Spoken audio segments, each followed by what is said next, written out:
మా ఆనంద్ సాగర్ గారు మళ్ళీ వస్తాం మీ దగ్గరికి. మనతోటి జనసేన సీనియర్ నేత అడ్వకేట్ సెంగులూరు శాంతిప్రసాద్ గారు ఉన్నారు, ఆయనతో మాట్లాడదాం. శాంతిప్రసాద్ గారు నమస్తే సార్. నమస్తే అండి, మీకు ప్యానల్లో ఉన్న సోదరులకు చూస్తానండి. పవన్ కళ్యాణ్ గారు ప్రశ్నిస్తానన్న పవన్ కళ్యాణ్ గారు మౌనానికి గల ప్రధాన కారణం ఏంటని వైసీపీ మీడియాలో కూడా విపరీతంగా ట్రెండ్ అవుతుంది. ఎందుకు పవన్ కళ్యాణ్ మౌనంగా ఉన్నారంటే మీరేం చెప్తారు ప్రస్తుత ఏపీ జరుగుతున్న సిచ్యువేషన్లో? పవన్ కళ్యాణ్ గారు ఎందుకు మౌనంగా ఉన్నారంటే చట్టం తన పని వాయిస్ రాక వస్తుంది చూడమనండి. చెప్తాను సార్, రైట్, మీరు కంటిన్యూ చేయండి సార్. ఇప్పుడు చట్టం తన పని తను చేసుకుపోతుంది కాబట్టి పవన్ కళ్యాణ్ గారు నిశ్శబ్దంగా ఉన్నారు. ఇంకేం కావాలి వాళ్ళకి? చట్టం తన పని తను చేసుకుపోతుంది కాబట్టి వీళ్ళు అల్లరి, ఆవేదన, ఆక్రోశం, ఉక్రోషం, రోషం, గోల, ఘోష, ఈ ఓడలు కూడా కుంటున్నారు. వాళ్ళు వేసుకొని వాళ్ళు తెప్పలు వాళ్ళు పడినవ్వండి. వాళ్ళు ఏం చెప్పారు మొన్నటిదాకా? నా తాడేపల్లి ప్యాలెస్ తలుపులు తెరిచే ఉంటుంది, ఎప్పుడు కాబట్టి అప్పుడు అరెస్ట్ చేసుకోండి అన్నారు కదా. వరుసగా ఒక్కొక్కరి దగ్గరికి వెళ్తూ ఉంటే ఎందుకు మరి భయపడుతున్నారు? నీ దాకా వస్తుందని నన్ను భయం నీకు కూడా. ఇప్పుడు పవన్ కళ్యాణ్ గారు ఇప్పుడు అర్జెంట్ గా మాట్లాడాల్సిన అవసరం ఏముంది? ఈ కేసులో విచారణ సంస్థలు విచారణ చేస్తున్నాయండి. విచారణ సంస్థలు కోర్టులో చూసుకుంటున్నాయి. ఇప్పుడు మీరే కదా కోర్టుకు వెళ్ళింది. కోర్టుకు వెళ్ళిన తర్వాత కోర్టులు మీకు ఏం చెప్పాయి? ఇందులో ప్రాథమిక సాక్ష్యాల పాత్ర సంబంధించి చాలా అనుమానాస్పద అంశాలు ఉన్నాయి కాబట్టి మీకు బెయిల్స్ ఇవ్వటం, ముందస్తు బెయిల్స్ ఇవ్వడం కుదరదు అని చెప్పడం జరిగింది.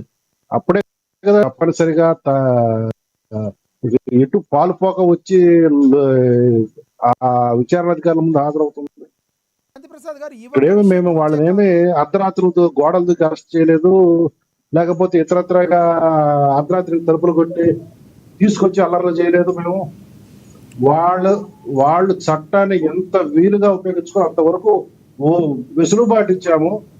చట్టం కూడా కోర్టులు కూడా వాళ్ళకి సానుకూలత వ్యక్తం చేయనప్పుడే వారు గతి లేక విచారణాధికారి ముందు హాజరవటం జరిగింది. హాజరైన తర్వాత అరెస్ట్ చేయడం జరిగింది.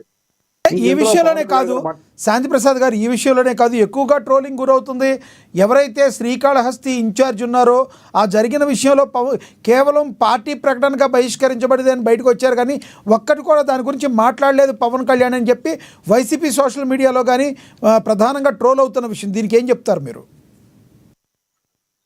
శ్రీకాళహస్తి ఇన్సిడెంట్ కి లిక్కర్ స్కామ్ కి, ఈ రోజు డిబేట్ జరిగిన లిక్కర్ స్కామ్ కి సంబంధం ఏంటండి? వాళ్ళు ఏదో వాగుతుంటారు. వాళ్ళకి అనవసరమైన వాటి మీద దృష్టి మళ్ళించాలా, దారి మళ్ళించాలా సమస్యని, దానికి ఏదో ఒకటి చేసుకుంటూ పోతుంటారు. వాళ్ళు చేసుకున్న దానికల్లా మేము సమాధానం చెప్పుకుంటూ పోవాలి. మాకు అవసరం లేదు. చట్టం పోతుంటది, మిగతా వరగా నడుస్తుంటే, పాలగా నడుస్తుంటది, అభివృద్ధిగా నడుస్తుంటది, సంక్షేమం నడుస్తుంటది. దేని దారిని అది పెడుతూ ఉంటది. ఘోషించేవాళ్ళు ఘోషిస్తారు, ఏడ్చేవాళ్ళు ఏడుస్తారు, నవ్వేవాళ్ళు నవ్వుతారు, పని చేసుకునే వాళ్ళు పని చేసుకుంటూ వెళ్ళిపోతూ ఉంటారు. విషయంలో మిథున్ రెడ్డి విషయంలో ప్రభుత్వం తీసుకున్న స్టెప్ని ఎలా చూడాలంటారు?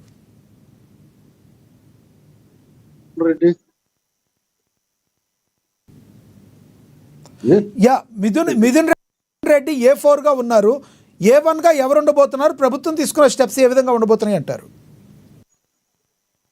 ప్రభుత్వం ఏం తీసుకోవట్లేదండి, విచారణ అధికారులు తీసుకున్నారు. ప్రభుత్వం విచారణ అధికారులకి ఫ్రీ హ్యాండ్ ఇచ్చింది.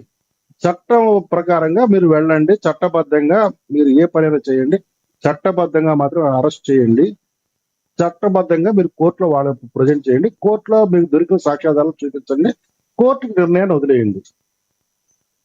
ఇందులో ప్రభుత్వం పాత్ర ఏముంటుంది? ఒక అడ్వకేట్ గా చెప్పండి, ఈ విషయంలో కన్నా ఒకవేళ నేరం నిరూపణ అయితే ఇందులో ఉన్న వాళ్ళకి ఎంతకాలం శిక్ష పడే అవకాశం ఉందంటారు? ఆరోపణలు ఎదుర్కొనే వాళ్ళకి కానీ నింద నిరూపణ అయిన వాళ్ళకి మెయిన్ ప్రధానంగా 10 సంవత్సరాల వరకు పడుతుందండి. వాళ్ళ రాజకీయ జీవితాలు ముగిసిపోతాయి. రైట్ అండి, మళ్ళీ వస్తారు సార్ మీ దగ్గరికి. ఎస్, మరి కాసేపట్లో మాట్లాడదాం. మనతోటి సీనియర్ జర్నలిస్ట్ అక్షర్ సత్యం గారు ఉన్నారు. అక్షర్ సత్యం గారితో మాట్లాడదాం, ఫోన్ ద్వారా అందుబాటులో ఉన్నారు. అక్షర్ సత్యం గారు నమస్తే అండి. సార్ నమస్కారం సార్, మీకు ప్యానెల్లో ఉన్న పెద్దలందరూ కూడా నమస్కారం సార్.